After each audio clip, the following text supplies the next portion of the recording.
Assalamualaikum, nama saya Umi Atirah binti Mat Yasir. Untuk soalan pertama, pada pendapat saya, subjek Islamic Studies ini merangkumi Al-Quran dan Hadis yang merupakan sumber asasi bagi ilmu fiqh Islam, yang mana permulaannya ialah pada zaman Rasulullah SAW. Sumber ini bertambah mengikut peredaran masa dan bidang luas ilmu fiqh.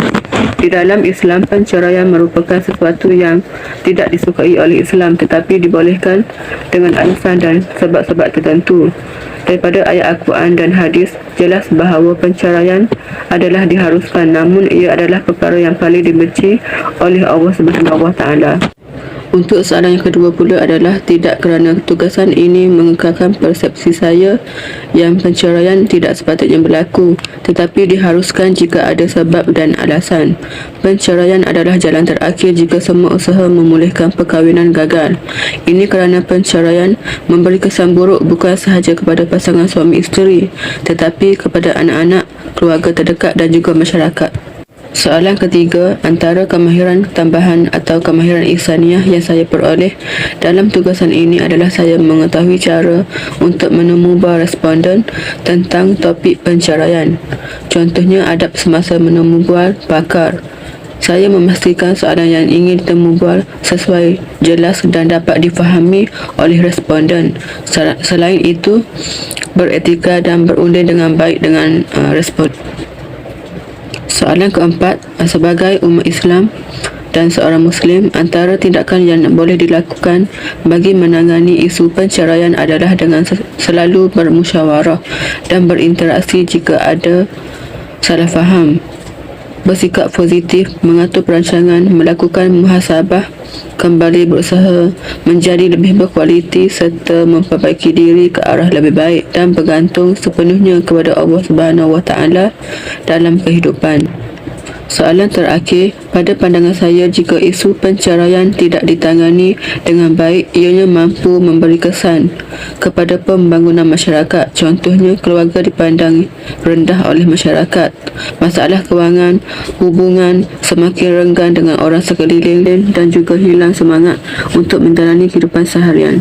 Assalamualaikum, nama saya Nur Amira Natasha binti Muhammad Nodi. Pada pendapat saya, kajian yang saya selidiki iaitu mengenai perceraian berkait dengan mata pelajaran pengajian Islam. Hal ini kerana dalam mata pelajaran Islam, saya juga belajar mengenai hukum dan jenis perceraian dalam Islam. Oleh itu, kajian ini berkait rapat dengan mata pelajaran pengajian Islam.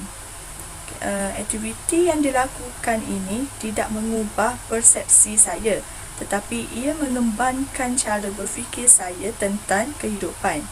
Hal ini kerana apabila saya menemu seorang ustaz, saya dapat banyak info berkaitan dengan isu perceraian yang disampaikan oleh ustaz tersebut. Kemahiran tambahan yang saya pelajari daripada isu perceraian ini ialah saya dapat mengetahui jenis-jenis perceraian yang ada dalam Islam, iaitu khulud, talak, liang, taklik dan fasaq. Sebagai seorang Muslim, tindakan saya untuk menangani isu perceraian ini bagi melihat kebangkitan umat Islam, iaitu memberikan nasihat atau kata-kata positif seperti setiap manusia tidak lari dari melakukan kesilapan.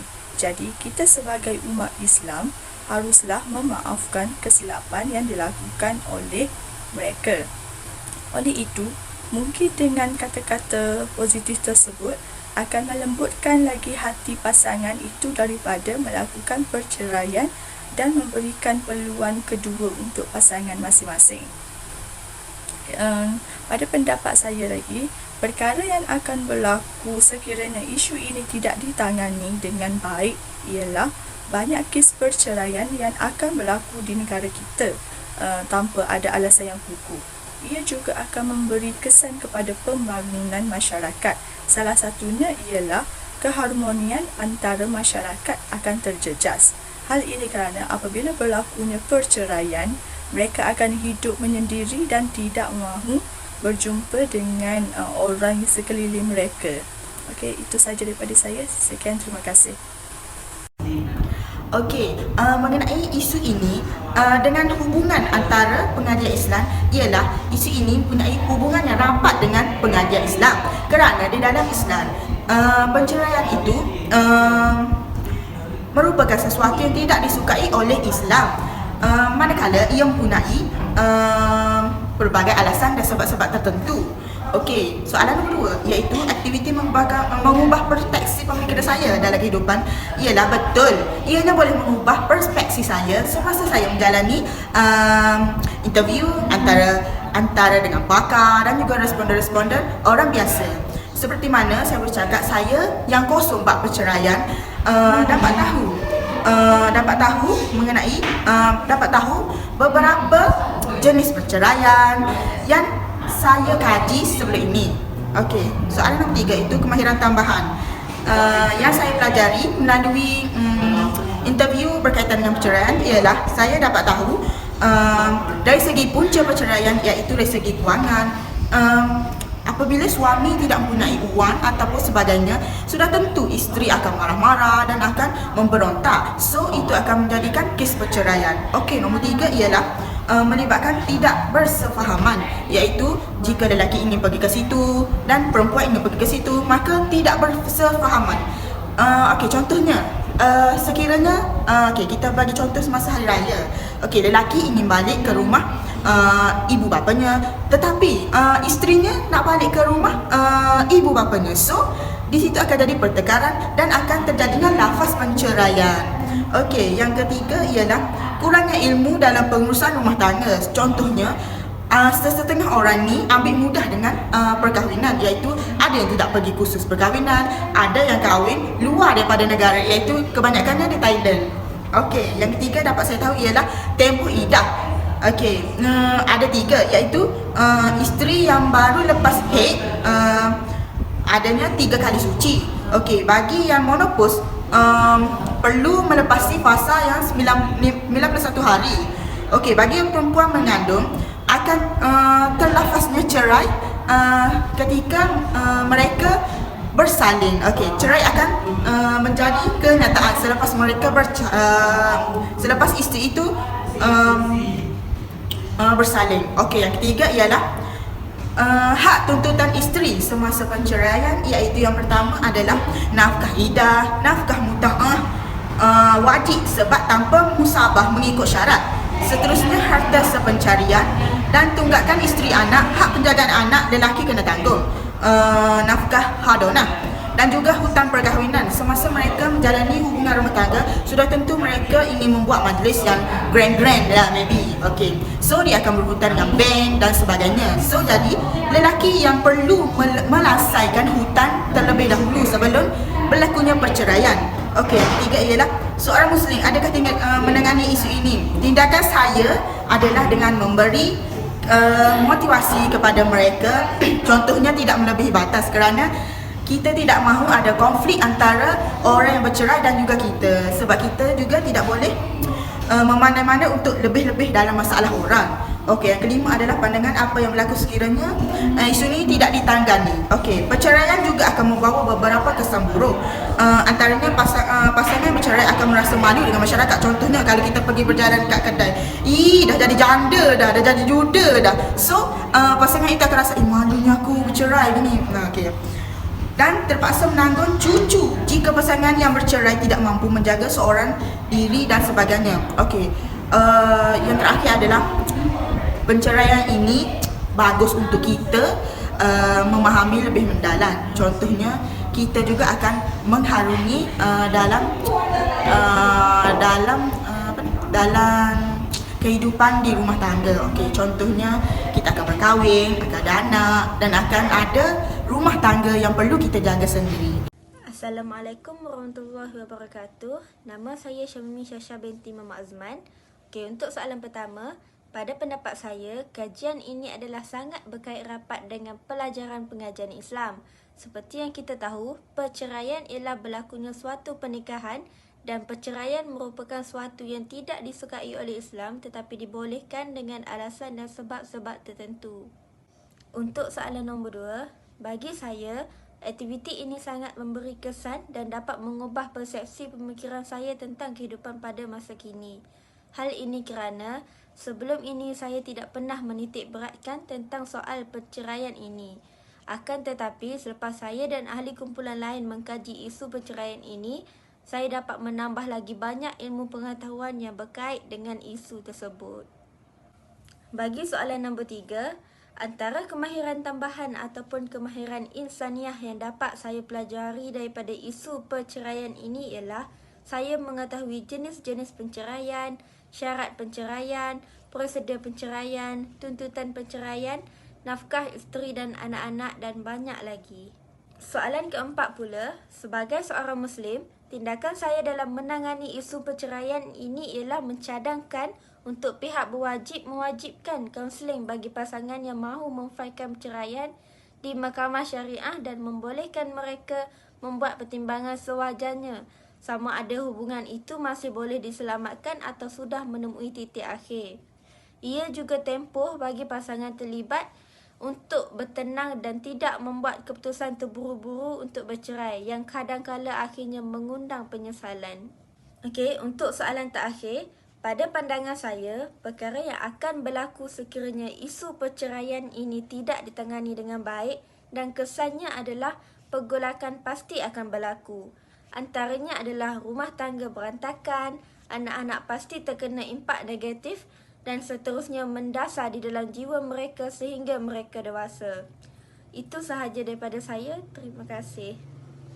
Okey, untuk soalan pertama berkaitan reflection, pendapat anda tentang hubungan kajian dengan mata pelajaran kajian Islam. Okey, pada pendapat saya, terdapat hubungan antara kajian dalam pengajian Islam kerana agama menekankan bahawa penceraian adalah hal yang dibenci oleh Allah. Ia juga boleh merosakkan hubungan antara dua keluarga.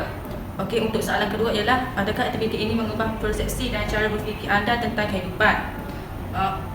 Ya, aktiviti ini memberi saya kesedaran bahawa perceraian bukan sahaja berpisah antara suami isteri, malah boleh menjejaskan hubungan silaturahim sesama keluarga. Seterusnya ialah apakah kemahiran tambahan atau kemahiran insaniah yang anda pelajari daripada tugasan ini?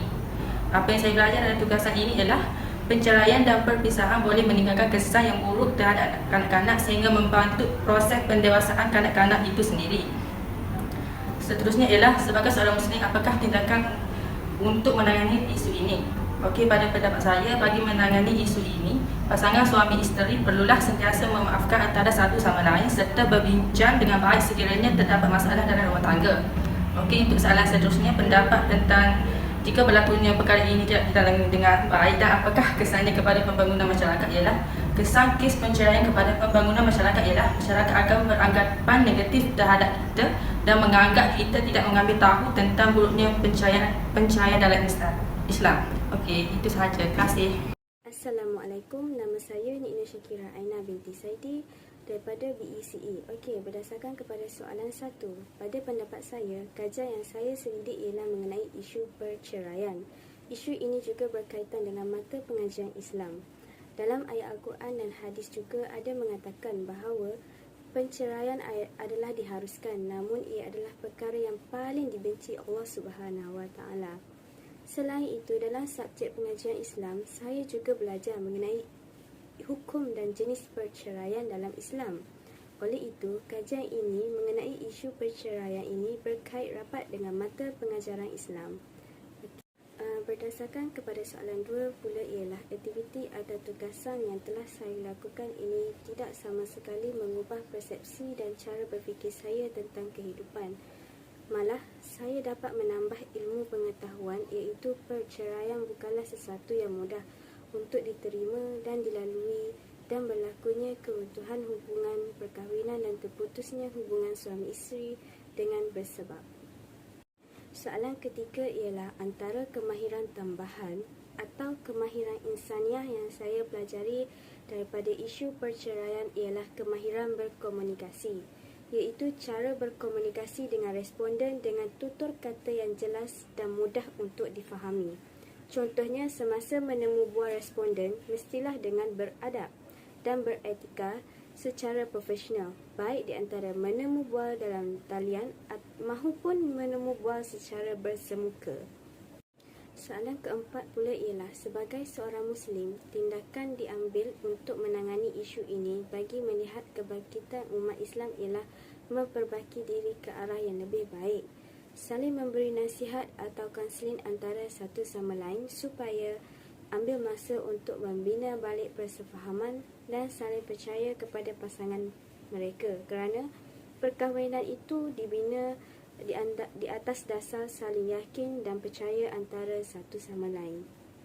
Okey, soalan kelima pula ialah, pada pandangan saya, apa yang akan berlaku sekiranya perkara ini tidak ditangani dengan baik dan kesan kepada pembangunan masyarakat ialah terutamanya kesan kepada anak-anak.